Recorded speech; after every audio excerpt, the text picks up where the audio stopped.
you know, ooh, nice Batman glass. Thank you. It's vintage. It is. That's It's a Burger King one from like 78. Oh no, this one's okay. yeah, like when they gave out like when they still gave out glasses for like the kids meal. I remember those. I Yeah. remember those. By my time, we had downgraded to like melamine plates, you know. It was like Mhm. we had some like Hercules, like there was a Disney tie-in at one point. Yeah, yeah, Um yeah. Kids these days don't know how good we had it. I remember I had one. It was must have been like an Empire Strikes Back one, or Mhm. at least it was a Star Wars one that I had after Empire Strikes Back came out because I decided to try to freeze Han Solo in a glass of water. So I put him in a glass of water and put the glass in the freezer. But at that point, I didn't know that water expands when it's frozen. So like I come home from school and my mom has left it on the counter, just like in pieces. I'm like, what was this? I'm like, oh, I was Oh trying to my freeze gosh. Hans. Yeah. So I mourned for that glass. I think it was an Empire Strikes Back one. I'm not sure. Oh, you live and you learn, right? All right. I think we have a small but mighty live chat audience. Thank you, audience. As you know, anyone who's listening to this after it's recorded, shame on you because you could have asked your questions directly of Larry. But too late. Oh well. And I won't answer them later. No, no, he's a steel trap when it comes to these things. Wait, that's the wrong metaphor. Um, I'm a lockbox. I don't know. you're a lockbox. Yeah, Yes. yeah. That All old right. joke. Yeah. Why don't we go ahead and get into it? I Sure. know you're a busy guy. So all right. I'm gonna start the recording. Even though it's recording now, I'm going to start the recording here. Okay, so with me today is Lawrence Allan, or as I like to call him, Larry. Lawrence Allan is an award-winning novelist who is Midwestern as fuck. And by the way, yeah, Still will be I, cursing. yeah, Yeah. I was going to say, actually, I'm going to start that over because I'm going to before this comes out, I'm going to just have an advisory for anyone who's listening to this in the car with kiddos. You know, I'll record that Right. beforehand. There will Good be idea. cursing, so maybe Yeah. don't listen to it with your kids. Okay. Um, Lawrence Allan is an award-winning novelist who is Midwestern as fuck. He loves heroes who use humor to cover up their own trauma. Me too. His debut novel, Big Fat Fuck Up, is a finalist for the Seamus Award. Do we have updates on that? Yes, I'm still a finalist. Yay. I Okay. didn't win. Okay. Is a finalist for the Seamus Award for Best First PI Novel, and it won 2 Claymore Awards at Killer Nashville, including Best Comedy. His work has appeared in Shotgun Honey and the crime anthology Wrong Turn. He has studied improvisation at the Brave New Workshop in Minneapolis, Minnesota, and clowning at Commedia dell'arte, a physical theater school in Blue Lake, California. He holds an MFA in playwriting from the University of Texas at Austin and lives in Los Angeles. Larry, welcome to Comp Title Book Club. Thank you for having me. Absolutely. Thank you for doing this. I've known Larry for 2 years now, I think. I think two, like a squish more than two. A squish more than two. I like The that. pandemic makes time fuzzy. Time is relative at this point, Yeah. really, right? Yeah. And yes, so I've gotten to know his novels very well because we've worked together in sort of a writing, editing, collaborative capacity. And I just adore Jimmy Cooper, who is his hero. And so I wanted to know where the inspiration for Jimmy and his sort of crime comedy capers come from. And when I asked Larry, you know, hey, do you want to be part of this new thing I'm launching? What would be a comp title that you've used? He was like, Lisa Lutz. She wrote a series. Oh, there you We go. both have our copies. Yep. Mine has got Oh. the library equivalent of your grandma's protective sofa cover on it. Yeah, yeah. So it's kind of shiny and reflective if you're watching this on YouTube. But yes, so the Spellman Files #1. She went on to write, how many are in the series? I feel like it's five or six, and then Five or six. I know I think she's finished the series. Well, as far as I know, because I know I first kind of encountered her it was a book review of like her most recent novel, but this would have been like 2 or 3 years ago. Mm. And they had mentioned Files in it in the review. So I think she's moved on from the Spellman world, as far as I know. But Yes. When I was doing some research, I wanted to know so I could tell listeners in a second, the publishing information for this book. Yeah, her cover art now seems very much more of the like more staid thriller genre, yeah, rather yeah, than punchy and comedic. But the Spellman Files, this was my first foray into it. I'm definitely going to have to check out the rest of them. yeah. But I'll just read the jacket copy really quickly because this is not a straightforward narrative. I feel like it's a very Mm, character-driven book. It's almost like a series of vignettes that tell you who this narrator and her family are, with some plot vehicles that help you get even more interested in the characters. right. So rather than breaking down the plot like we did with Trina Walsh, this time we're going to really just like get into questions about theme and character and vibe, as the kids say. Um, so the jacket copy, this is from Simon & Schuster in 2007 is when it came out. And the jacket copy reads, "Meet Isabel Izzy Spellman, private investigator. This 28-year-old may have a checkered past littered with romantic mistakes, excessive drinking, and creative vandalism. She may be addicted to Get Smart reruns and prefer entering homes through windows rather than doors. But the upshot is she's good at her job as a licensed private investigator with her family's firm, Spellman Investigations. Invading people's privacy comes naturally to Izzy. In fact, it comes naturally to all the Spellmans. If only they could leave their work at the office. To be a Spellman is to snoop on a Spellman, tail a Spellman, dig up dirt on, blackmail, and wiretap a Spellman." I'll leave it there, but there's, plot points like a cold case that Izzy can't seem to shake wanting to solve, even though the family who's involved in it is like, we're good, we're honestly Yeah, fine. we don't need to solve this problem. Yeah, yeah, Yeah, for reasons. Her parents want her to solve this cold case, but it's funny in a quirky way. It's funny yeah. in an understated way. I really enjoyed it.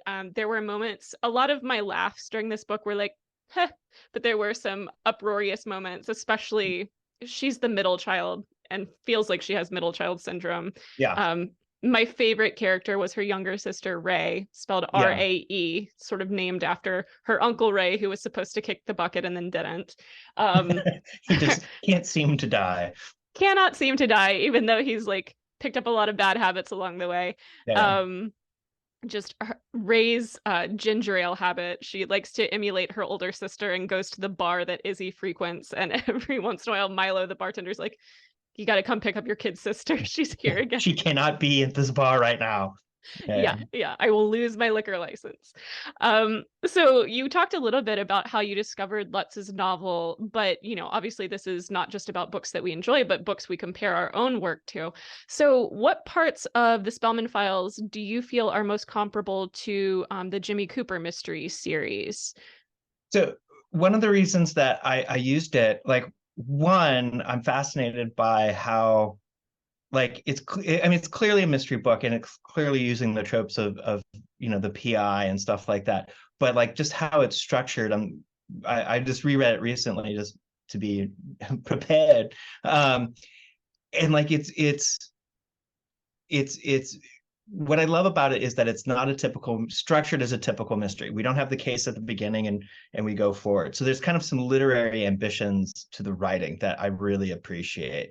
That we deeply sorry, I'm getting text. That we deeply Blowing up. go we deeply go, welcome to the 21st century.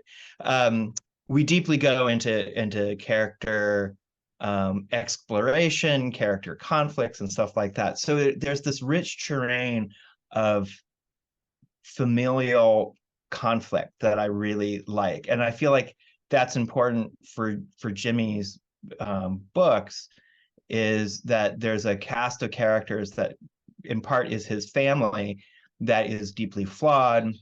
There's conflicts and things like that. So seeing how another writer might do it was really helpful. So there's a terrain, there's a commonality there, is the familial conflicts and that it's not the lone PI out there who is in a vacuum and just solving crimes and going home and drinking alone. That there's this, that the family story is just as important as the mystery of the book. Mm. Yes, I like that you said that because as you were saying, it's not like the lone PI who stalks through a hard-boiled landscape and then goes home Yeah. and is alone. Perhaps that's part of a vehicle for the comedy of Lisa Lutz's book and for your books, because when you bring in a family, especially a dysfunctional family like the Spellmans or the Coopers, that you can't have that dark night, that angst that usually Yeah. comes with the PI genre. I suppose you could, but I feel like I wanted, when I came to write this character, I kind of didn't want, like, I appreciate a good PI who's got his drinking problem and all of that, but I'm also a little bored by it as Mm. well. And It's been the done. it's been done, and I am not going to do it any better. So why bother? Um, so so I just wanted to kind of turn that on its head and have kind of, the B story, if we want to call it, of his family and personal life be almost as important as the A story of the mystery of the book. I think Lisa in Spellman Files #1, it's definitely more, it's, if the family is the B story and the A story is the mystery, like, it's way family, Hmm. which is kind of fun.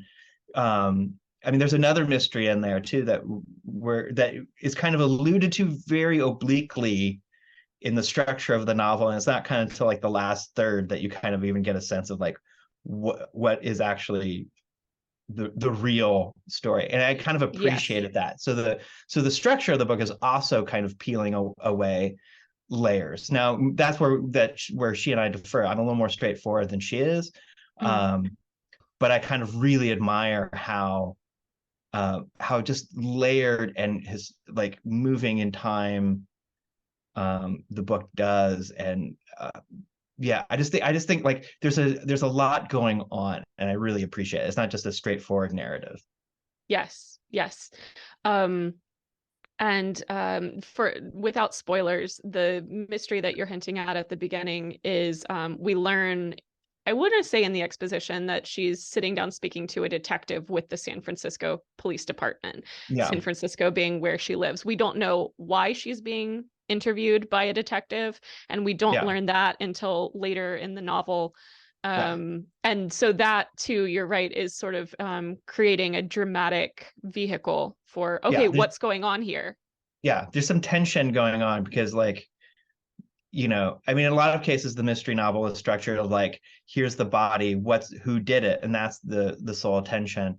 There's a lot of tensions going on in the Spellman Files that I appreciate, and one specifically is, who is she talking to in the present, and why, and that slowly gets unpeeled, where there's other stuff that, there's tension and release, tension and release, but this is Right. this is the one that's kind of throughout the novel, and it's just in small little sections as we go along. Yeah, I don't know if your copy did this. It, like, my OCD brain, like its eye was twitching, if a brain can have an eye, but uh, the font yes, changes. And I yes. was like, why? I get that it's a different section. You don't have to change the font on me like this. Yeah, I think I'm trying. Yeah, I know mine does it too. I'm trying to see if there. Yeah, yeah, yeah. It goes, for the font people out there. Yeah, it goes to it like a. Uh, is it sans serif when it doesn't have the little doodads on the Right, type? when it doesn't have the doodads, that's Yeah, correct. so it's like Arial in like the interview sections, and it's like Mm. New Times Roman in the other ones. Yes. But you're right. And so I think playing with form at this point in crime and detective genres is allowing the reader to feel like they're interacting, because the characters Yeah, know why they're sitting down and being interviewed, but the reader, it's a mystery specific to the reader's part yeah. of the book. And it doesn't necessarily feel like it's withholding either. No. She manages it to it's because doesn't she also change tense too? Yes, I believe so. Let me see if I Yeah, can so find we're so one. we're even yeah we're even in a different tense, and so it's really kind of cool. So you don't feel like you don't feel like she's not playing fair, Right. Well, because also she divulges so much information about herself in the interviews. yeah, So I think that might be why we don't feel like it's withholding, because we are yeah, getting so much expositional information yeah, about her. But you mentioned dysfunctional families, so of course I want to talk about that, because I mean, what reader doesn't love a dysfunctional family or an right. offbeat character? As I was reading the Spellman Files, I was thinking about the Bluth family from Arrested Development. If they ran a PI agency, there's a great literary novel that I think became a film, also weirdly enough with Jason Bateman, called This Is Where I Leave You by Jonathan Tropper. It was kind of a sleeper hit pre-pandemic. Mhm. I want to say it was like in the mid 2010s. Okay, Um, and then even Izzy to some extent and Ray to some extent remind me of Wednesday Addams, especially the Jenny Ortega version that has just come right. out. What is it that you think appeals to readers about the dysfunctional family and the offbeat character? Do you think it's that they're drawn to them because that's not their circumstance, or because it is their circumstance to some extent, or a mix of the two? Is it escapism or I feel seen? I think, oh, that's a great question. I mean, well, I think, well, I'm going to totally like hit the eject button. I think it's both. I think it's just dependent on who you are. But Right. but I don't know anyone who doesn't really have a dysfunctional family. We might like look at a friend of ours family like, oh man, they're so great. But then when you hear on the inside, like, oh no, it's not. Right. So I suspect everybody has some dysfunction to some degree. Now, there's obviously ones that are terrible and tragic dysfunctional families, and Mm-hmm. there's ones that are just like, families who are poor communicators, and so like we never get a sense of like the truth of things and stuff like that. Um, so I think there's a bit of, I think we enter into it because we feel seen, but because when a writer does it really well, it's also escapism. So like the dysfunction is higher, is brighter, and sharper than what Mm, might be in our own lives. So I right. think so we get to see those things play out, and also the dysfunction generally, like that pleasure comes, I think, when the dysfunction is disrupted and seen, and there's some comeuppance from the figures who might be causing the dysfunction. Right. um so we get a sense of relief and release from that experience. But I do think we enjoy seeing dysfunction, certainly in a comedic sense. I think we enjoy it because it's like, oh my god, I know people like that. Right. And I think you're so right when you said it's a more explicit handling of dysfunction. It's Mm-hmm. bringing it all to the surface, because a lot of times the dysfunction we have in our families is, oh, we don't talk about that, or no one apologizes for the things that they did. It's just kind of making Thanksgiving more tense every year. Yeah, yeah. Every So, holiday is a gaslit holiday. oh yes, Yeah. I like that. That should be a Yeah. greeting card. Yeah, Just dark, honest yeah. greeting cards by Larry, by Lawrence Allan. Every holiday is. I mentioned earlier that this is set in San Francisco, and one thing I was reading, thinking about the fact that this debuted in 2007, was the fact that this could never happen in San Francisco now. Well, I don't know. Never say never, I guess. Yeah. But I was speaking with Trina Walsh, last month's guest, and we were talking about how cell phones have kind of ruined mysteries. You kind of have to take people out to remote environs where there's no cell service, or their phone breaks in the first few pages. Yeah. But the thing I want to mention with, and it sounds like you have something to say about that. I do. I do. Well, I'll just say this. Yes. I think cell phones have made certain aspects of suspense harder. Mm, You're not necessarily, you know, you know, you're not on the side of the road with no way to call for help when like there's an assassin after you, as often happens. But so yeah, so those elements of suspense, being cut off communication wise are harder to accomplish now. But like not to get too grim, but like murder still happens and murder still in real life and still remains unsolved. So it's not like Right. the cell phone has, in real life has solved mysteries. So it's I would say arguably like DNA evidence is a harder thing than cell phone. So you just have to find, I think, as a writer, a different way to create tension and suspense Mhm. outside of, I mean, burner phones, you can do burner phones. And so you call him, some mysterious person's calling. But like, so I don't think it's some of the older ways of creating tension and suspense are kind of destroyed because of we're so interconnected technologically now. But that doesn't necessarily mean that mysteries are ruined, but it's just you have to approach it differently Yeah. than we did before. I think as you say that, I'm thinking about this in a new light. So thank you for that. It's like My whenever work there's is done. Goodbye. you're like, okay, goodbye. Yeah. Yeah, whenever a new technology or medium comes out, there is a hubbub about it. I think it Yeah. was, sorry, I'm gonna put on my professorial cap. I think it was Socrates who, when like people started writing things down, he was like, we're screwed. Like no one's gonna remember anything anymore because it's all written Yeah. down for you. Which is kind of echoed now by like, oh, we've got a library in our pockets. Mm-hmm. Um, but sorry, my AirPod is bothering me. But I think that for all of the torches and pitchforks about new technology, there is also an embrace of it. I think something you've done in your novels is embraced. Okay, sure, there are things we can't do, like being isolated on a road with an assassin chasing after us Yeah. because we're in cell service. But then there are also things you can do to embrace what technology brings. Yeah. In no spoilers, but in your most recent novel, Big Fucking Deal, there's an entire plot line that has to do with a character's social media presence and how Yeah. that plays into a story. So And you're that, right. and it did fill me with anxiety. And also, like, I think the challenge, though, like on the flip side of the technology thing, is like, how do you, as a writer, because like you don't know when someone's going to discover the book. Like I Mm, did discover Spellman Files for like years after it came out.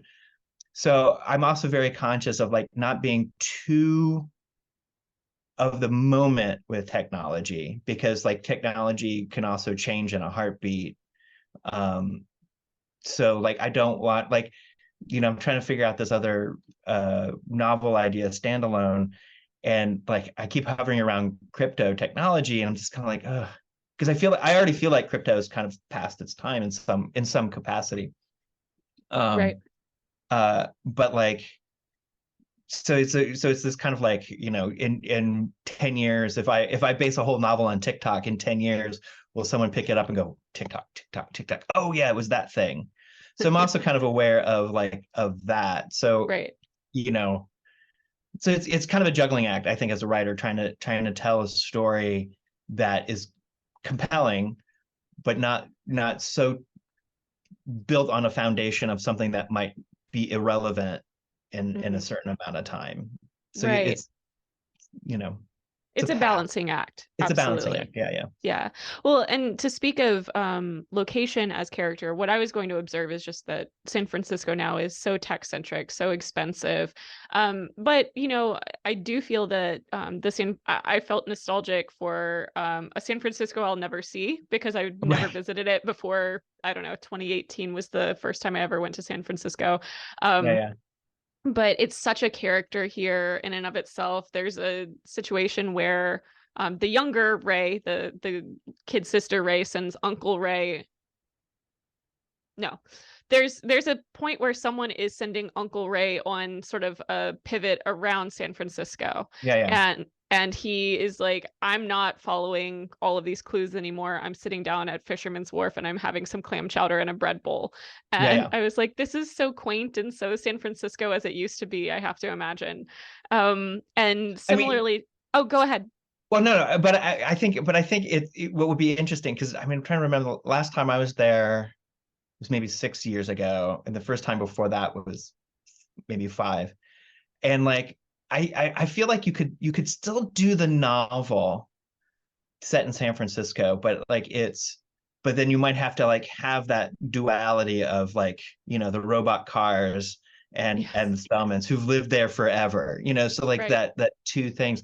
Because what I kind of also connected on was just like um Maltese Falcon and Dashiell Hammett and like the tradition of like San Francisco PIs. Like I really kind of dug that. And it's it's she does a great job of we tour it, but we're not like it's not a list of stuff. Right. It's a real, I mean, obviously it's a real city, Larry, but it's a real environment in which the characters exist, and it creates challenges, but it also creates opportunities for them as well. And like Right. that, the Spellmans are a group of characters who have been PIs, or her father was a cop before he was a PI, so they know the city, and they know the city in a way that probably people who just live there don't. Mm. And that's really interesting. So it's not necessarily like there's the secret history of San Francisco, but there's an experience that these characters have and share with us, the reader, about San Francisco that Right. that feels like you're being taken care of. Right. And gets past those surface levels, because the San Francisco bread bowl situation, Yeah, that I yeah. mentioned is very like surface level, but you're right, it doesn't do that litany of like, and then they went down Telegraph Hill and all of Yeah, that. yeah. I mean, and it's almost kind of a joke that Uncle Ray does, like, I'm here eating a bread bowl, because I because I would be he's suspicious. already Yeah, well, I'd he's be suspicious of any like typical San Franciscan, I don't know, yeah, I think you're right. uh, Yeah. who like, I'm gonna go to Fisherman's Wharf. They're probably like, fuck that place. It's like Times Yeah. Square. New Yorkers don't go to Times Square unless they No. absolutely have to, you know. Precisely. Yeah. It's like you can't make me. But he's like, I'm already down here, I might as well. And I think that where Lutz does that so well with San Francisco, I think that you do very well with Los Angeles. If you're planning a trip to LA, this is going to be a weird recommendation, but I would pick up one of Larry's novels, Perfect. because you get a tour of all of these different neighborhoods. Like you get a sense of where things are in conjunction with other places. You get a sense of the vibe of Yeah. the neighborhood, like Silver Lake being very hipstery and Hmm. all of that. But Los Angeles feels like a character, but it doesn't Yeah. overpower. It's not touristy. Jimmy does go to downtown Hollywood at one point, but again, it's like, must I be here? It's to interview not a suspect, but like a character witness Yeah. at Yeah. one point. And so how do you do that? Make it informational without overpowering the reader with, here's Los Angeles in your face, here's the Hollywood sign. Yeah. That's a great question. I mean, it helps that I actually really love LA, which is sometimes really hard to love living here, because the traffic is terrible. Yes, which And you plays spend into your books quite a lot. yeah, yeah, yeah. Well, because that's why I always find very funny. Like you see, even on shows set in Los Angeles, and there's a high speed chase. I'm like, how would What that high really speed work? chase? Or like there's always convenient parking for TV and movie characters. It's like, oh, well, let's park right in front of the store. I'm like, that doesn't happen. Um, and so it helps that I love it, and it helps that like I guess I'm trying to be conscious of environment as character, and that how it affects people, and this is true if someone's writing a small town mystery, or a rural mystery. They're still going to pay attention to those Sorry, hold on. details. Can you start over? My cat is attacking me. What? It was pure Like, genius. No, I guess what I'm saying. So like it's every writer needs to kind of pay attention to environment, because the environment's going to affect character. mhm, Um, be it a small town or rural mystery or big city mystery. Like I would find it really hard to put Jimmy in New York City. mm, Um, like it would I twitch at that idea, because I just think there's something about environment that that's important, and it affects how you are, be it, be it Right. the temperature, be it like you've had a long drive, be it like, like there's such a difference between living in Bel Air where you can have a huge home with a pool and trees and feel like you're secluded, where most of LA, even the house, even if you live in a house, your house is still going to be small with a tiny backyard and you're right on top of everybody. Right. So, you know, so I just think what I love about LA is that it's so vast, not just in its geography, but like every neighborhood has a different feeling to it and a different history to it. And one of the things that I like about LA, there's two things that I want to say. One, its history is not that old. There's been Spanish explorers here for 400 years, but like the LA that we know, the Los Angeles that we know is like 120 years. Like it's not, there's so Charlie Chaplin's Hmm. movie studio that he built for himself back in the teens of the 20s. So not even 100 years ago. Like Hmm. he made a little short film of it building, and it was orange groves. It's not orange groves anymore. Like it's in the middle of Los Angeles. Like it is surrounded, because the studio is still there. It's the Jim Henson studio now. And it's still there, and it's just surrounded by homes, offices, restaurants. Like it's no longer an orange grove. And that's just 100 years ago. So the history is not that old.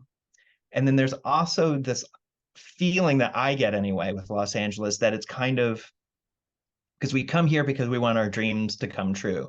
So there's Right. a fantasy to Los Angeles that like, that, New York is a harsh reality. LA is like a soft glow. There's sometimes the dreams are really nightmares. Sometimes the dreams are great. But for me, LA is this ever shifting thing, that, Yeah. it's almost like a vapor. Like you like in 10 years, LA is going to look different again, and for better or for worse. But then there's also the aerospace industry is here. We have Silicon Beach now, and like, Yep. so it's this kind of always reinventing quality that I love about LA. So that makes it kind of easy to write and observe. There's so Hmm. much to observe here, um, that I love. There's no end to the characters that you will run into in Los Angeles. It's like I was at a school night, and I met a father, and he's basically bald. He's like shaved his whole head, except like he has this like it's the weirdest comb over, because it's like the rest of it's bald, but like the front is just waxed down. So Oh, he's got like a patch right here, but everything else is shaved. I'm okay. like, well, that's really. I'm like, you're not hiding your baldness, but like you're doing something. Like I couldn't tell, like, is it a punk rock kind of thing? But it's like, oh, okay, I'll remember that. Or like, I was in Lowe's, and it's in the first book. I was in Lowe's, and there was a woman with a parrot on her Yes. shoulder, just Yeah. Just cuz. shopping for, wing nuts and bolts, but with her parrot. Just Like, all cuz. right, Yeah, yeah, Jimmy is not the kind of detective you need in a New York detective novel. New York and yeah, LA are two different sides of the American story. New York is like gritty. If you can make it here, you can make it anywhere. And not to say yeah, Los Angeles isn't, because my God, the amount of people who come out there to try to succeed and, yeah, just by the law of averages don't. yeah, But there's such a reinvention of yourself, which I think is an American thing, that yeah, happens in Los Angeles and is really fun for creating characters, especially characters who are being interrogated and interviewed. And even Jimmy himself. For those who haven't read either of the Jimmy Cooper mysteries, Jimmy Cooper is a former child star who spirals, has a bit of an addictive personality. Excuse me. This is worse than having kids. This is worse than having kids in the shot. Um, just the worst. Um, yeah, Jimmy, for those who haven't read the Jimmy Cooper mysteries, Jimmy is a former child star who has an addictive personality. He goes through a dark period in his late teens and early 20s where he just really spirals. And he's cleaned himself up, brushed himself off, and is working as an in-house PI for his mother's law firm. yeah. Um, And it's just delightful because especially the tension between who he used to be and who he is now, when that clashes, that tension is so much fun. Yeah. Um, Yeah, it's because his mom's still like he's clean and sober, but his mom is a fierce guardian of yes. him. But the challenge is she's a fierce guardian of him, but against himself sometimes. Like she doesn't Yes. trust that he's okay or can succeed because she's seen so much. So I do think it's out of a sense of love on her part. This is where the dysfunction slips in, that she's a fierce guardian of his safety, but she's sometimes trying to protect him from himself. And Mm. he may or may not need that as much anymore, but she doesn't see that yet. Right. Speaking of Arrested Development, I just always get like a Jessica Walter kind of vibe from Greta Mm. Cooper. Either Lucille Bluth or Archer's mom on Archer, just that Yeah, kind yeah, of vibe. Yeah. yeah, yeah, yeah. Um, but yeah, I mean, and in the Spellman Files, Izzy's parents also know that, she's constantly telling them like, this is how Izzy acted in the past, speaking of herself in the third person. Like, this is old Izzy. It's not me now. Yeah. But they're both kind of the black sheep of their families. And I just found it really interesting, in your case, it's like his mother and his sister are lawyers and he's a PI. Yeah. And then Izzy is PIs You all know, the way down in her family. It's almost baked into their DNA. yeah, One yeah, lawyer brother who kind of like yeah. got out while the Who got game was out? Yeah, good. he got out. And then a hardened, Izzy goes through this period of just being very delusion or disillusioned with the family business and wanting to get out of it. Yeah. All I mean, being law well, enforcement adjacent rather yeah, than, well, her dad's former police, but yeah. sorry, go ahead. Well, no, I was just gonna say it's similar for Izzy that her parents can't let go because she went through all of these drinking too much, doing too many drugs and stuff like that, and Growing up not in her mother's flower bed yeah, yeah, outside yeah. of the, yeah. Not to the not to the extent I think Jimmy went through, but I think it's hard for her parents, having seen her trauma and her darkness, to really fully trust when she kind of spirals in this book in a different sort of way. But it's hard for them to see, as parents, see her differently and not be concerned. And there's a lot of concern, but how they express that concern and how the actions they take to help her are incredibly dysfunctional and like Meddling with her I'll only say boyfriends and yeah, I'll only say like, because I don't want to spoil too much, like I'll only say it's like they use the techniques of being PIs against their own children, for yes, better or yes, they for do. worse, generally for Yes, worse. they generally for worse because I Yeah, mean anytime that a parent meddles like that, even if it's for the person's own good or because they love them and they care about them, it's like boundaries, mom and dad. I am an yeah, adult yeah, person now, boundaries. Um as we've kind of covered, the Spellman Files #1 doesn't have a central plot, but it's more of a character portrait of Izzy and her family with one or two investigative cases fueling the yeah, ways that they're growing or backsliding as people. I have to imagine the sequels might be a little bit more plot focused. Perhaps I'm incorrect there. But anyway, there is the cold case that I mentioned. At one point in the novel, Izzy's parents are like, if you want to get out of the game, that's fine. Here's just one more case yeah, that you have to solve, and then you can go. And she's like, this is an unsolvable cold case. You're doing this to keep me here. yeah, But it gets under her skin. She wants to investigate it. She wants to get yeah, to the bottom of this. And so I was wondering because I do love an upstairs downstairs kind of novel where or yeah, like yeah or like Shakespeare where you have the nobility who are having their storyline and their foibles and who's falling in love with whom, and then you've usually got the servant storyline, which echoes and informs your reading of the nobility storyline. And I think that's yeah. happening here. So, in what ways do you think Hmm. that Izzy investigating this cold case about a family that has, in a way, fallen apart? The mom and the dad aren't really on talking terms Hmm. anymore without spoiling it too much. And Yeah. um, do you think it changes the way she views her own family and feels about being connected to these people who meddle and interfere? Yeah, I think one, it gets to because the idea is Izzy wants out totally. She wants to figure out who she is. Right. But I think over the course of that investigation, she does figure out who she is, and that Mm, this might actually be who she is the puzzle solver. So there's that. So it kind of answers the larger character question of Izzy, and what does Izzy want to be? Who does Izzy want to be outside? Because she's been raised as a PI, basically. So there's that. So it answers kind of the personal character question.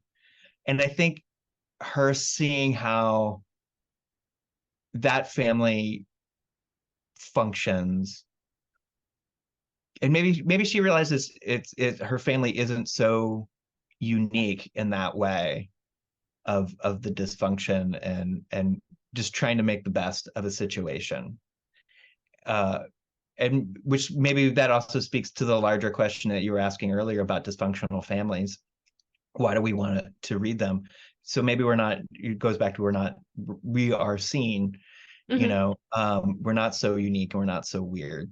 Yeah. So maybe that storyline, that's how that storyline kind of affects within the world of the book, is that Izzy kind of sees a family doing the best that they can in difficult, almost impossible situation. And Right. maybe she sees that in her own life as well. Yeah, she's almost going on a parallel journey that the reader is going Yeah. on, and I think the way that that works, because as you say, dysfunction is fun to see when it's brought up to the surface, Yeah. and if there's a comeuppance for those who are causing the dysfunction, I think also the fairy tale or the escapism is the fact that it has resolution. She Yeah. comes back into the fold. Well, sorry, I mean, like, we can kind of guess that this would happen. Yeah. Yeah. Spoiler alert, fast forward the Yeah. next 15 seconds, everyone. She Yeah. comes back into the fold. Yeah. Yeah. And it's Well, I it mean, it's a series, so it's not like the next, 4 or 5 books are like, Izzy becomes an administrative assistant and really enjoys it.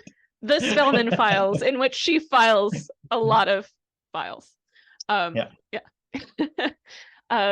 Yeah, and so while that's happening in Lisa Lutz's book, as we've mentioned, the cold case is definitely a B plot, maybe even a C Yeah. plot. I would, yeah. It's interesting because going back to the interesting nature of the structure, like to me, like the family stuff is actually the A stuff. Like it gets the majority of the book, her attempts at a relationship. So the personal is more forward than the mystery. Then like the mystery that begins to unravel, I think, is the B, but it's given probably the least amount, but it has the most stakes. And then C is the cold case. So there's, Mhm. arguably. Yeah.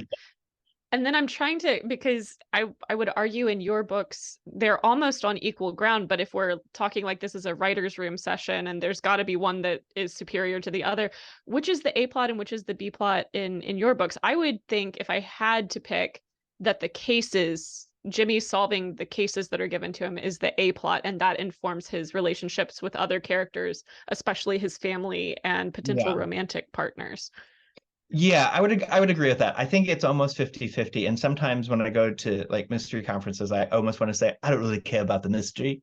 I mean, I do, but like I care just as much about like the emotional landscape that Jimmy's Hmm. traveling on. So yeah, so I would say it's definitely A is the mystery of the book, the case of the book, and then B is the family stuff. Um, but they're very 50-50, like almost. I mean, I think ultimately, page count wise, I think the mystery gets more, Right. but I think emotionally stakes, I think they're pretty 50-50. I mean, like Jimmy cares about his Oh, cases yeah. deeply, Almost um too much sometimes. almost too much, and but whatever he's going on, like in the first book, he takes on this case that his mom is like, you can't solve it, it's just going to be, this is a terrible idea, because the first book opens with him suddenly kind of becoming famous again after one of the fun LA chases that we all watch on TV when it happens, and now he's back in the public eye, And so his sister takes that as an opportunity, like, well, maybe we can get higher, bigger clients, better paying clients. And so he takes on this case, but his mom is like, this is ridiculous. You stumbled into this success. You can't do this. So Right. the case is personal for two reasons. One, he cares about his client, and two, he has something to prove to his mom. So there's emotional stakes for Jimmy. And I think that helps propel it. So that's why I say they're 50-50, even though the page count might be not Right. exactly. But yeah, I think they're clear A and B's. It's I don't know if I'm quite yet to the level of Lisa being able to do what she did, and certainly in the first book, of because I kind of, as a Yeah, like reader and a writer, I kind of sat back as I was reading. I was like, oh, this is amazing. it was just Like, like I'm not ever lost. I'm never, so no, no. And I was marveling at it. And then I read her acknowledgement section and I was like, you can sort of piece together what this moment captured in Amber was like in an author's life reading their acknowledgement section. And she was like thanking people for letting her stay with them rent free. And I was like, oh my gosh, this woman essentially gave herself a writing retreat for like a yeah. year and a half, which good for her. Like she has an amazing book that came out of it. Um, as a total side note, do you think you could work with your family? I know I could never work with my family. It just, no. I mean, I'm hoping my family has not signed up for this, because no, I mean, like, certainly not like as an employer-employee relationship. I think that would be No. very, like, we have enough challenges like assembling things together, because it's I've got it's one of those situations of like, and that's probably just a very natural parent thing of like, I'm still a kid to them, but Hmm. I'm not. I have a lived in experience as well. So how we Yeah. approach things are different, and so it would The, I would rather just visit them or have them visit me. yes. You work Yes. for them.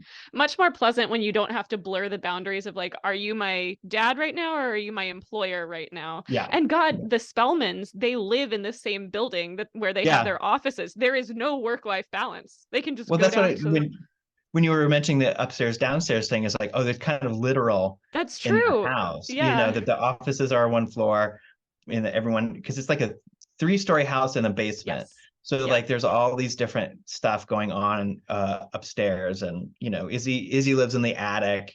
Hmm. She's like, it was a big deal when she got to move up there, and so Claim yeah. her mad woman in the attic status. Hmm. Yeah, if this book were taking place now in San Francisco, the parents would really be tempted. There's a line where they're like tempted every year to sell their house because it goes up in property value. I was Oh like, yeah. they would be retiring to Boca by now. Like this is But I don't think, but yes, they could. But I don't think that family could ever retire no, there. they can't switch off. As we've just Yeah. said, there's no boundaries between work There's no, and yeah. per family life.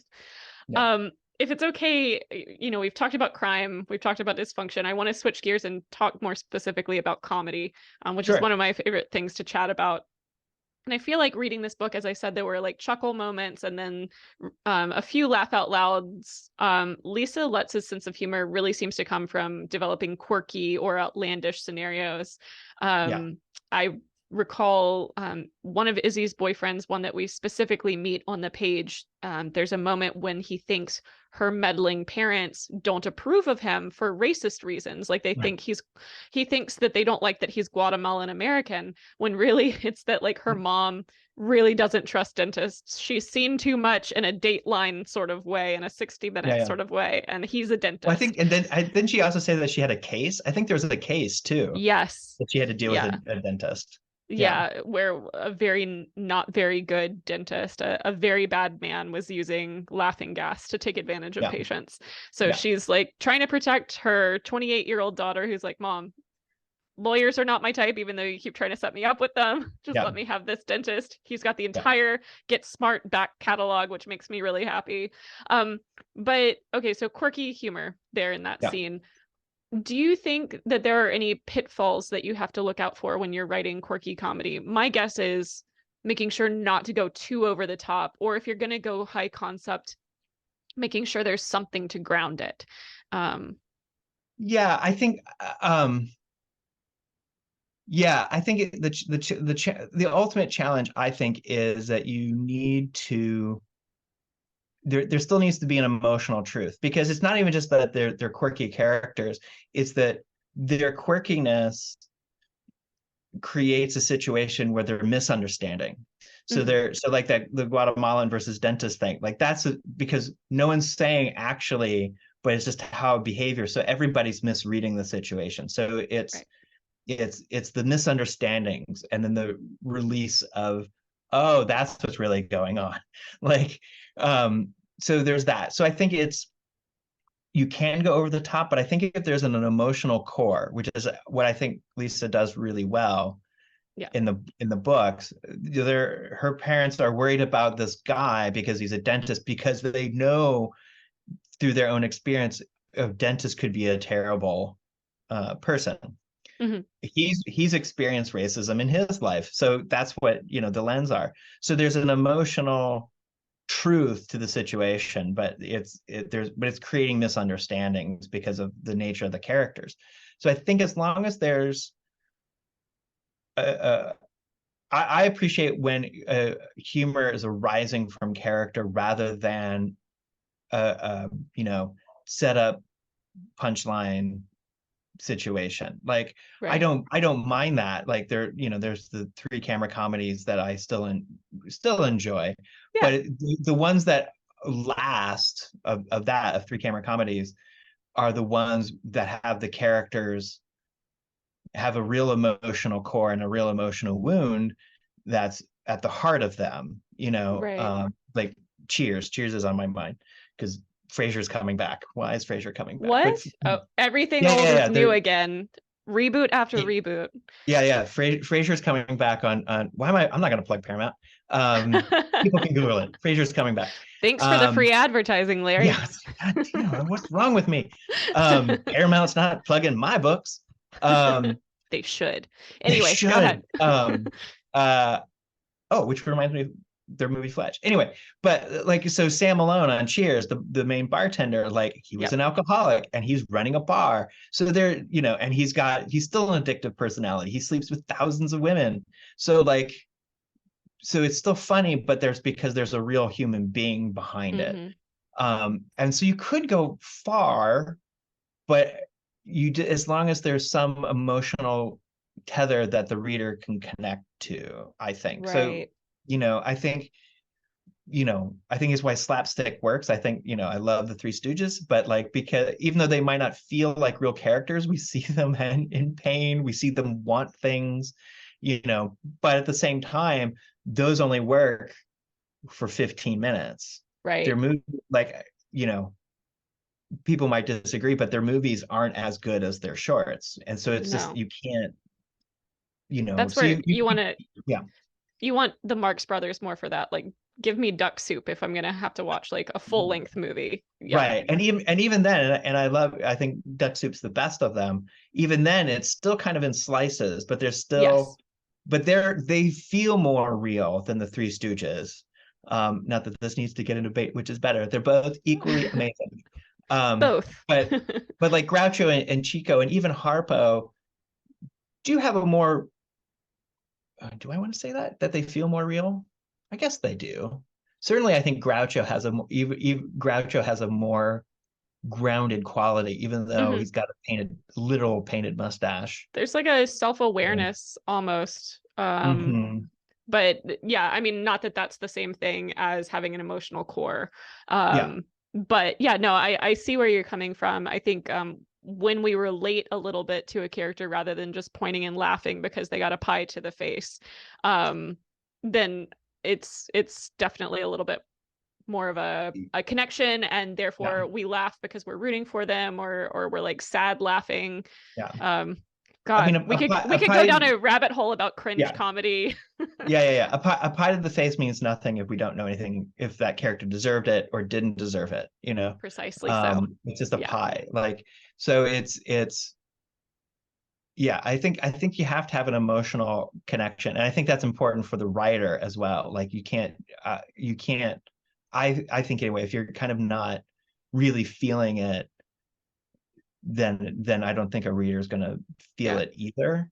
Also, on a completely mechanical side note, lowbrow comedy like Pies to the Face, physical comedy is so hard to write in the first place. So thank goodness that jokes that can be quirky and emotionally centered are easier to Yeah. write than trying to figure out like, how do I get the beats of this scene down? So I difficult to do. It is difficult, but it's not impossible. I think you No. have to have a clear vision Hmm. if it's a physical joke that's about to happen. You have to have a clear vision of what that physical joke is.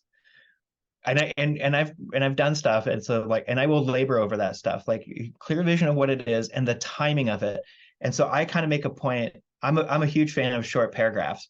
So Yeah. like if it's a physical thing, I will have much shorter paragraphs, so because I do think sometimes as readers, I know I do it, you're kind of skimming through a paragraph if you're really excited. You're Right. not. It's So to bring technology back into it, it's the F scanning that we do since we're online so much, yeah, as you go down a page, you you're tend to looking for the just important. yeah. Hmm. Yeah. So I will do really short paragraphs or even just sentence, because it's going to break down in a very specific way what's happening. And so I think our brains will Yeah. read that sentence Yeah. versus and so And then you make sure you put the, for lack of a better term, the punchline at the. I always try to make sure that if I'm having something that's funny, if it's a physical thing or a word play or whatever, it's the last thing. If it's the last mhm, thing of a paragraph or it's the last thing of an individual sentence, but it's the last thing. It's not here's the joke and then there's one more sentence, because then it will just be lost. That's a purely right. technical thing that I do. I like that. I like that a lot. And then, your annoying editor will come in and go, "Can we get a dialogue tag here? I want to know what they're looking like while they're saying this." Yeah, yeah, yeah. Well, that's because I'm also an underwriter. Like I feel like I'm the only writer that I know that underwrites I everything. think And I think it's Lisa just, Lutz, she's very understated. There are entire paragraphs, entire pages that are just dialogue. I'm like, yeah, "Oh, your screenwriting is showing," because it's just, you have to, and I mean, it's not that it's good or bad. It just means the reader has to go, "Okay, well, how do I think Izzy would say this to her mom and dad? How do I think their rebuttal sounds?" yeah. And I think and I think she gets away with it, I think, because there's already a kind of a mass of material behind that we've already read. So she Right. doesn't need to. We know these characters at certain point. Like she couldn't do it, you know, at the very beginning, but she can get away with it later on because there's a mass of material, and we start as readers knowing who these characters are. So we might not need as many tags because we know how that person's reacting in that moment. Right. um but again, it's like all things, it's like a balance of like how much do you need, because at the same time, you might put down the book for like a week because life is happening and then you have to pick it up, so Right. a And book be like, "Wait, where were we? What are they talking about?" Yeah, yeah, I am. totally. Um, do you think that comedy and crime are hard to balance, or do you find that they lean on one another? I I have don't my opinion, but I don't find it hard, but I naturally gravitate towards writing humor anyway. Like I'm, even in other things that I've written that were darker, there were still moments of humor. So I Mhm. gravitate towards humor anyway. And I do feel, since I'm not replicating real life, that humor is an important and necessary emotion to deal with difficult things. So I don't think it's difficult to write. Now, there are going to be certain boundaries that I'm not going to cross and try to make funny, certain crimes that just there is no humor to be mined from it. No. But at the same time, like when I'm doing something that's crime and humorous, I'm looking at systems, I'm looking at classes. So like there's class imbalance, there's systems imbalance. So like I'm looking at that Hmm. through the lens of crime, you know, how, a glimpse into society's foibles and mistakes. And so that's easier to do with humor, but if I was doing like, I'm like, could I make a serial killer funny? I don't know. I'm sure there's some way. Um, but like that's not necessarily what I'm interested in. Right. Like I'm not taking a crime Right. and trying to make it funny. Like I'm just Right. seeing Yeah, I'm not making fun of the crime itself. It's the No. people around it. Like I wrote, I never found a home for it, but I wrote this short story about these three guys in high school, towards the end of high school, and they're kind of losers, and they decide they're going to rob a movie theater. And it was set in like 1989. It was set like opening weekend of Batman, the Michael Keaton Batman. Yes, And that's awesome.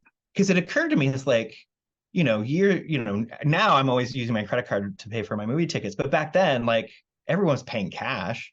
So like, if you think about like on Sunday night of a big movie weekend, how much cash would just be at a movie theater, I know you So and I have recently spoken about the Oceans franchise. That's a heist right there. right. So these three idiots are trying to rob a movie theater, and this things start going wrong. Like they have the best of intentions and desires to use the money to escape their small town, but it goes wrong, and like ego starts getting involved with the main ringleader because he used to work at the theater and he got fired, and so he's getting a little bit of revenge, and ultimately it goes horribly wrong. The theater's on Mm. fire.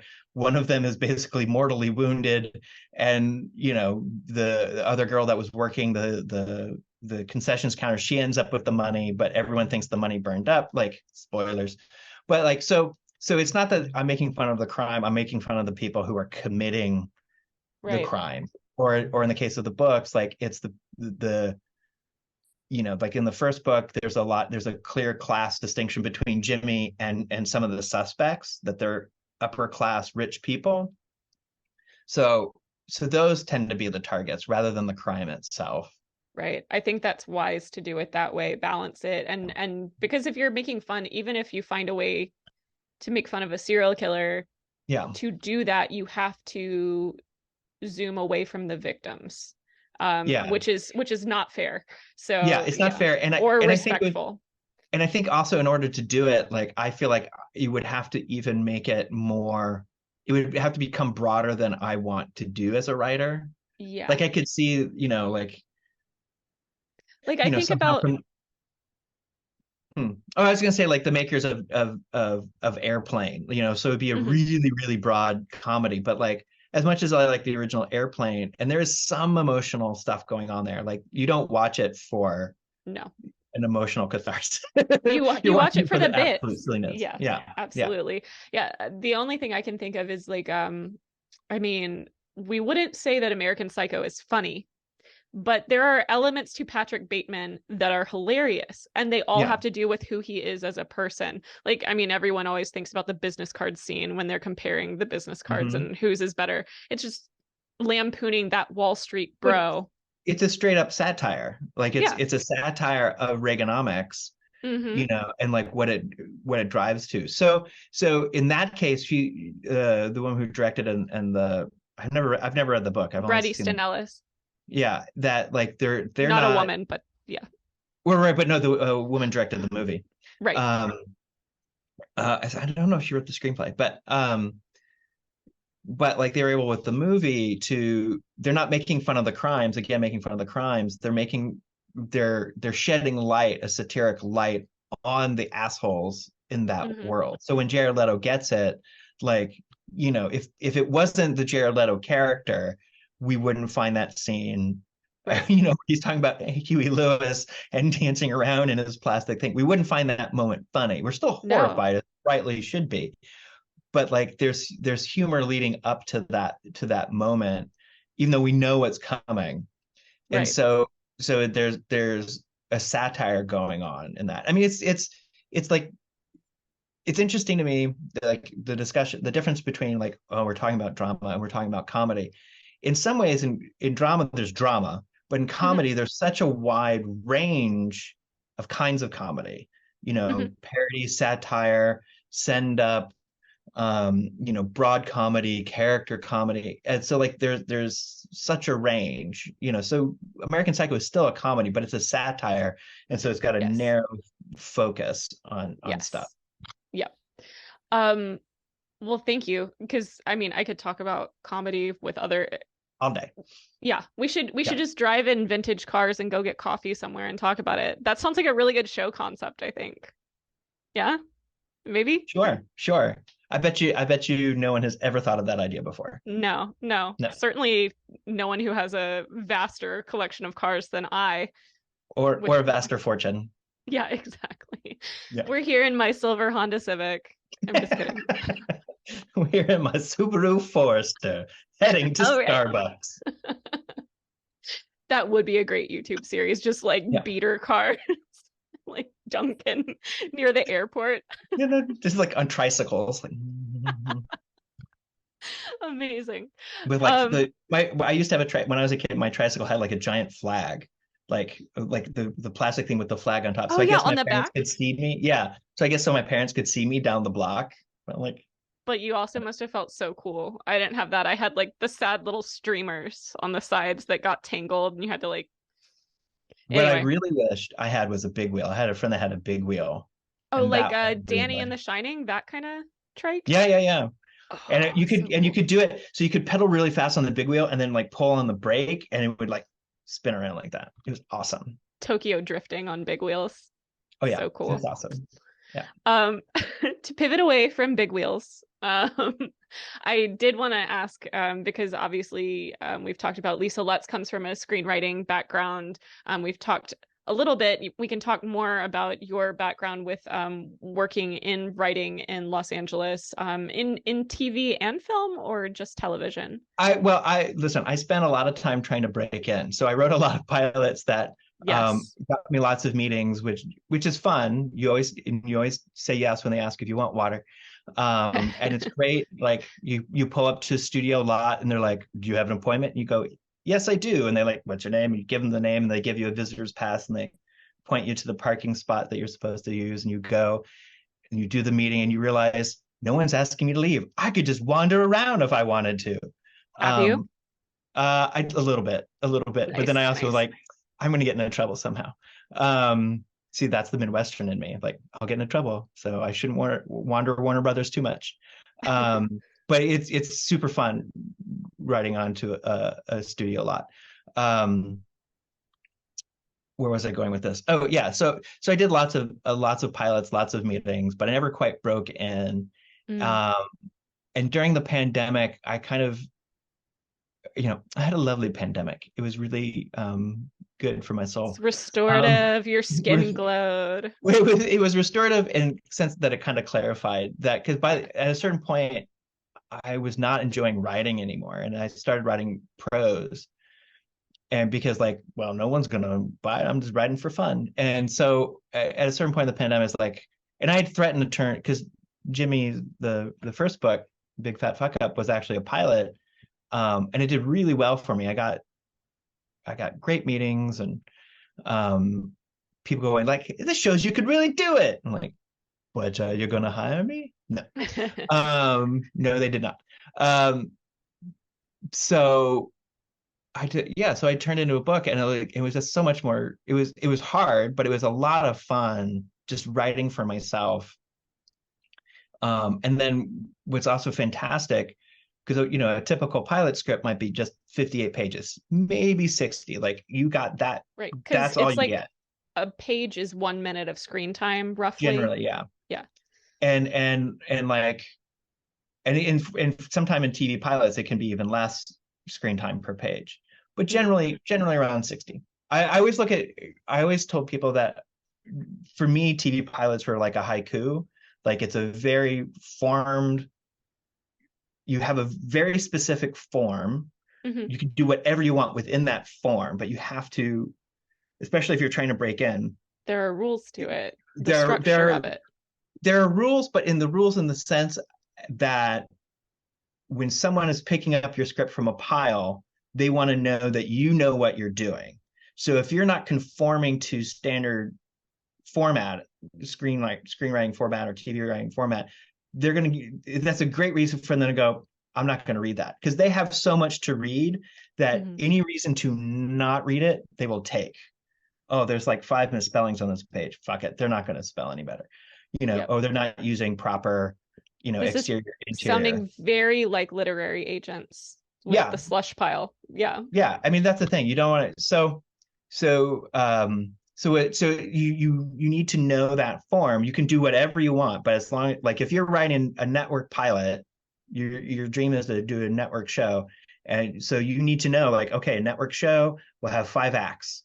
So you have to have 5 acts Mm-hmm. and you have to do all of that. Once you're in, you can kind of do what you want, but Yeah. you need to prove that you know what you're doing.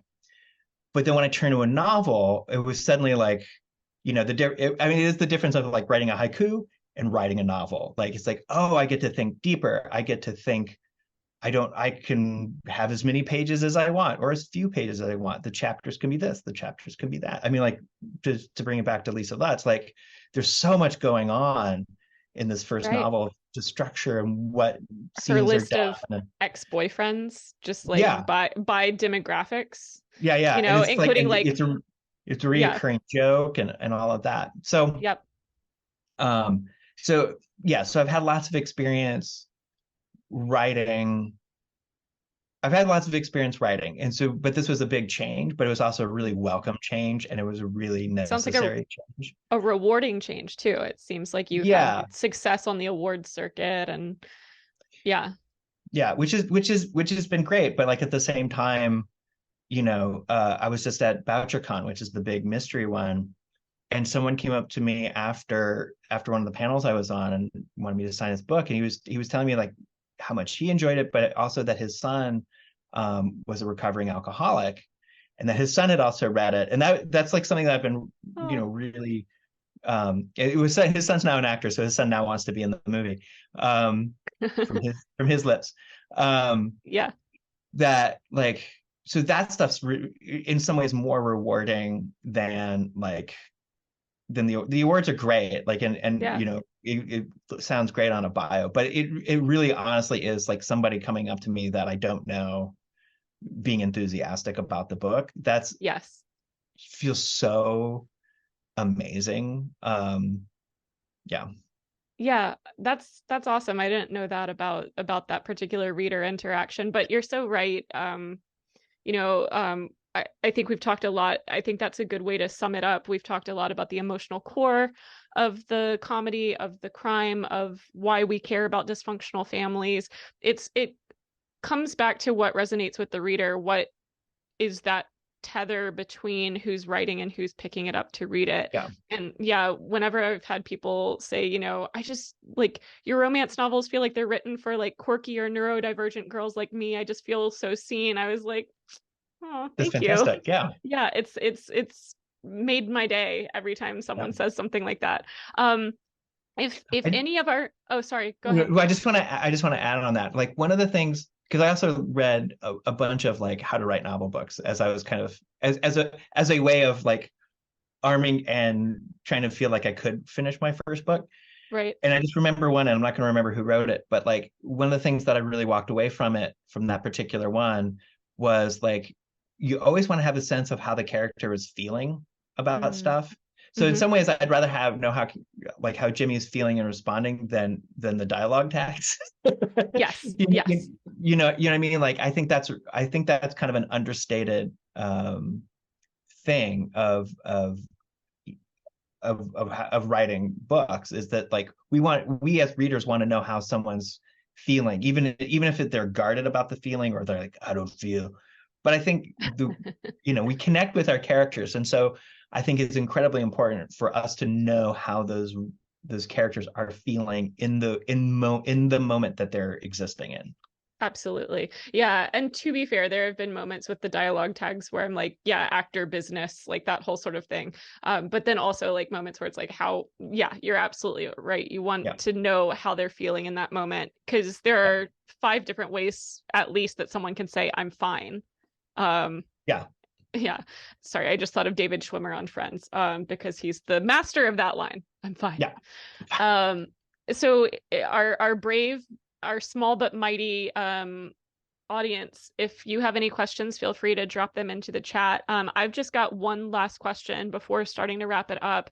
And speaking about the film industry, obviously this is being recorded in early fall 2023, when the writer's strike and the SAG-AFTRA strike is still going on. is there any way that average non-union citizens can help, or like is it just, cheering on anyone we see posting about being on the picket line on social and encouraging I them? yeah, because I think like yeah, I saw a brief thing on Twitter, like people are going, I'm going to protest by, quitting my Netflix subscription and stuff like that. And a bunch of writers had to kind of say, no, don't do that because what residuals we might get, you're cutting off. So Yeah. don't do that. I think like, I mean, it's different if you're, in the middle of the country and there's no places where people are protesting. But like if you're in, say, Chicago or New York or LA or someplace where there might be some strike actions, you can always join in on the strikes, like, and be present. I'm always a big fan of like when I'm driving by the studios and I honk and, but then I also worry at the same time I honk and I go, yeah, that they think I'm flipping them off. Um, that I'm not. I didn't mean I, it. yeah, I didn't know. I'm on your side. I think it's just there's not a whole lot except like kind of not always believing what the studios are saying. Like there's uh, um and not kind of we see a lot of the actors and writers that we see are the most successful ones. But Yes. so they Yeah. are not the standard. They're not the average. They are Mm-mm. the extraordinary, because of their talent or their situation or whatever. How the amount of money they might be making. They're at the top 1%. So yeah, you might hear like, oh, someone's making $80,000 as a writer. Well, if they're living in LA, they have LA rent or mortgage to pay. They also have, a manager, an agent, possibly a lawyer. So like that $80,000 a year gets cut It's back going pretty quick. down. And the way, So as I understand it, the way that streaming services do residuals, it's not like reruns that were on TV and you get a residual from each time that episode is aired. yeah, It's very scant. It's almost like, in a way, if this isn't a weird analogy, like Amazon Kindle Unlimited, like the way that they pay out authors from a pot of, okay, here's how much a page read will be this month. Like yeah, we're all scrabbling in the Thunderdome.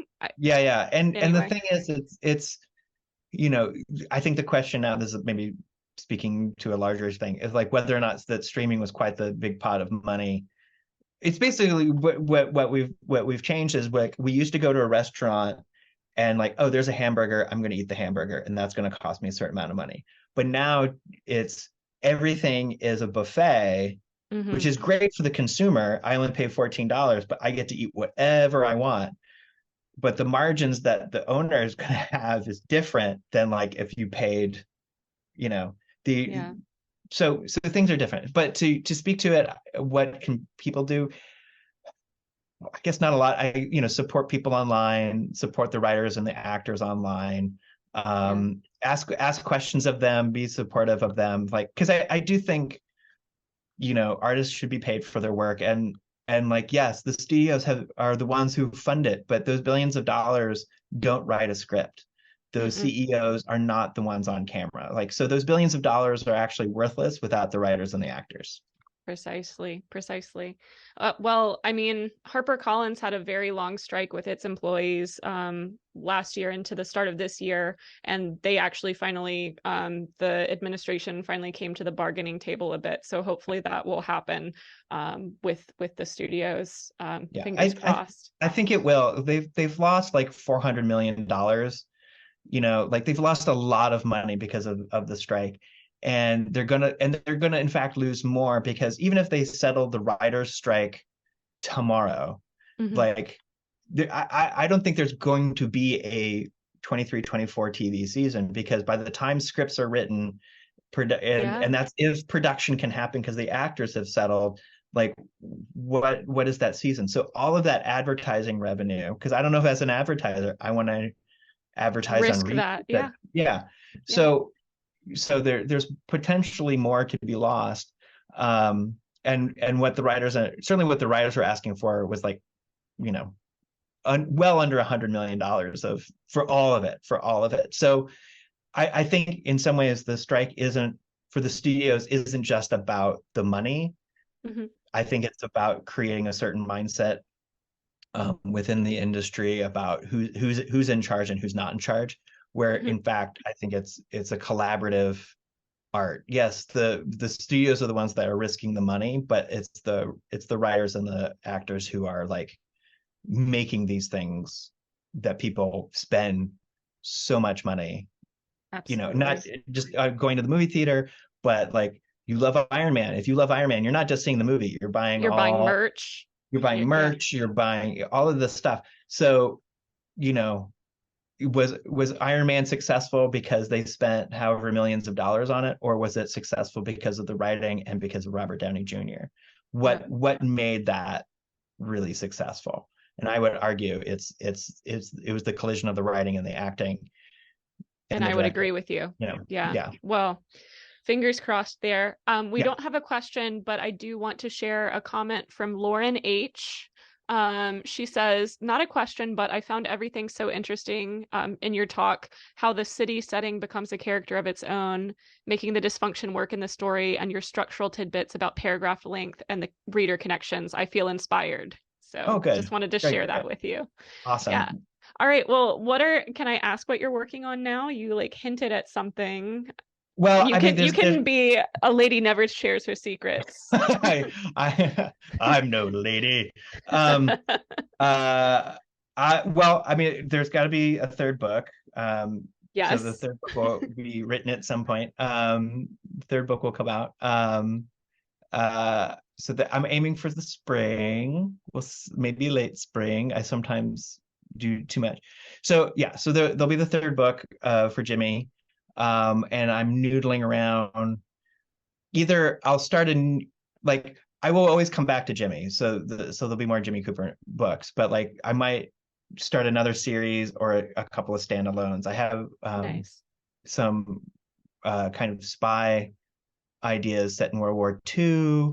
There's the heist book that I was mentioning earlier that I once I kind of cracked what how the Yes. heist work, because I Yes. got the characters are in my mind, but it's kind of like what's the thing, and I have a tendency to kind of I'm very much an exploration writer, so I have a tendency to kind of like, well, I have a vague idea and I will start going. Yeah. But I've done it, but I've written enough things that I kind of know what I need to do as I'm heading forward. So I'm not looking, so I'm looking for how to increase tension, how to create stakes. I'm looking for that. But this might be the heist might be a little more puzzly piecing Right. together than throwing myself into it Well, too soon might be a little more frustration. if you ride your big wheel to the Dunkin' near the airport to have a conversation with a con man about how heists work, make sure like you keep your wallet like in your front Yeah, pocket. I hear it's yeah, yeah. harder for them to grab it. So No, I would leave my wallet in my big wheel, so I wouldn't, yes, in the ample storage space of a big wheel. They've got a great hatchback is what I hear. that would be But amazing. yeah. I Well, have seen online big wheels for adults, but I have not. I don't think my wife would let me buy one. wow, okay. That's something I need to like go and process that on my own. There's like, there are things for adults that like bouncy castles, things like that. But I don't know, like for some reason a trike, I just think of the motorcycles you see down the road where you're like, really, dude? Or like Yeah, the thing yeah. that looks kind of like the Batmobile, but isn't. The open air cars. Oh yeah, Yeah. yeah. I know what you're talking Just about. Yeah, yeah. jeez. Anyway, One time, just speaking of Southern California, I can't remember. I think we were driving north towards LA, and we passed by a DeLorean, and like all I could think of was like Back to the Future, but like it was an where we're actual going, DeLorean. we don't need roads. But this was the 405, so yes, they needed the They road. needed the road, the Yeah. horrible, horrible road. Actually, I have a question that I Mm, didn't brief you on, but it's a softball. I'm just curious. Since you brought up LA roads again, what is yeah. your relationship to music when you're writing? Because Jimmy's stuck in traffic, and Jimmy has the best playlists. Yeah. I have gotten oriented with bands I'd never heard of before, like Romeo Void. Just like, Hmm. what? This is amazing. Thanks, Yeah, yeah. Larry. So what's your relationship to music when you're writing? I have to have something on. I can't write in absolute silence. I don't know what it is, but so I need to have something on. I will sometimes, definitely when I'm working on his books, I will kind of seek out songs that I can kind of like I'm aware of, like I'm looking for a song that might fit in this space. Yeah. And I would describe his sound as like nostalgic, but in a cool way, not in a desperate, like Kansas Yeah. and Chicago kind of Yeah, way. yeah. He's not trying hard. So No. so I'm looking for, I mean, like I'm not somebody who, I mean, it's easy it's easy for me in the sense that I'm creating a playlist of what Jimmy would listen to. So I'm not Mhm. creating like, here's a song for this character, here's a song for that character. I don't it doesn't work for me to do Mm-mm. that. Um so but it's interesting when there are times that I feel like Jimmy's taste and my taste differ. I'm like, oh, I like this song, but I don't think Jimmy would. And I find that really funny to me. He'd like Um turn up his nose at it. yeah, so what I'll do is like, um though even though I miss my CD collection, what I'll do is like, I'll have a song in mind and I'll play it, and but I'll like, I use YouTube Music, and so like, you can choose the song and then they'll kind of play other songs. So like, so that's a fun way of finding songs. And there's a great radio station out here. They now call themselves the SoCal Sound, but it's 88.5 FM, and you get the app. And it's kind of like the college radio station from the 80s and 90s. Like they just play, so they'll play popular songs, but it might be like David Bowie popular, but then they'll Right. play all these unknown bands that haven't quite broken through, or they're just a little too strange to really break through, or whatever. So I've listened to that too. So, Nice. um, but I definitely need something auditory going In on. the background. Yeah, just to have. Cool. Well, thanks for that. I was just curious. Everyone's so different with their music when they're writing. Yeah, Um, yeah. Thank you, Larry, so much for this conversation. Thank Thank you. you for turning me on to this series. So, everyone who's listening or watching, check out Lisa Lutz's Spellman Files series. Yeah, Check out Lawrence Allan's Jimmy Cooper Mysteries. They've got the F word in the title. You've got Big Fat Fuck Up. You should start with that one because that's number one. And then, yes, display it. And then Big Fucking Deal is the sequel. So we go yeah, from the bottom to the top rather than top down. yeah, yeah, All right. Where can people find you if they want to follow you online and have a yeah. They can, parasocial relationship with you? yeah, those are the best. Yeah, that was, parasocial is such a new term for me. Yeah. I'm on Twitter, Instagram, right at Right Larry Wright. I'm on TikTok at Right Larry Wright, but I need to play around more with TikTok. I have a flawed relationship with TikTok as well. Yeah. It's just I enjoyed Yeah. it when I was doing it, but then I had to write a Yeah. book. And then you're on Um, Facebook I'm too. on Facebook.com, Right Larry Wright, and then my website is, so you can look for me on social media under Right Larry Wright. And then my website is lawrenceallenwrites.com. Awesome. It's the response. It's like, right, Larry, right. I freaking am. Lawrence Yeah, Allan yeah. writes. It's like but it's also like it's a plea to myself. Like Yeah. you need to write now. Right. Larry, right. Okay. Yeah. Well, thank you so much. I Thank really you. appreciate you. Thank you everyone for listening. And if you're looking forward to next month's, I am very pleased to announce I will be chatting with horror novelist and like one of my all-time favorite living writers. So that's like freaking me out a little bit. Catriona Ward. That's going to be awesome.